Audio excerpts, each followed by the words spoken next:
Well, this is my last day before heading off into the Navy.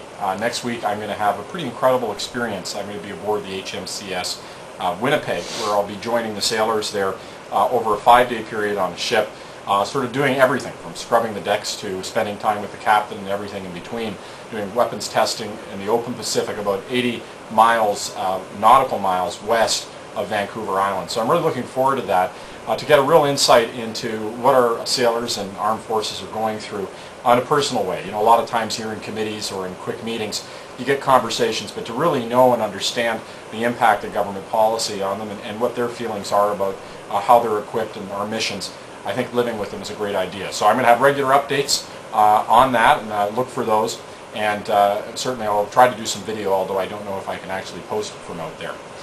The other issue that was very big this week was the issue of residential schools and the apology that was given by the government and all opposition parties. You know, there are some times when you're in the House when you know you're sitting through history, something that's extremely important and going to be remembered a long time. And that was one of those days, and I was deeply proud of Parliament as a whole. I think that on that day in the House of Commons, all parties and members conducted themselves in a way that we can be proud and really represented Canadians at a moment when we really needed to say sorry for some terrible abuses.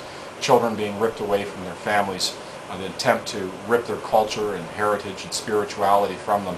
In many cases that also led to all kinds of terrible abuses, both physical, sexual and mental. So that apology was heartfelt, I think, by all that gave it, and sent a powerful message that we're ready to begin a new chapter, and that sort of intolerance and ignorance has no place in our society.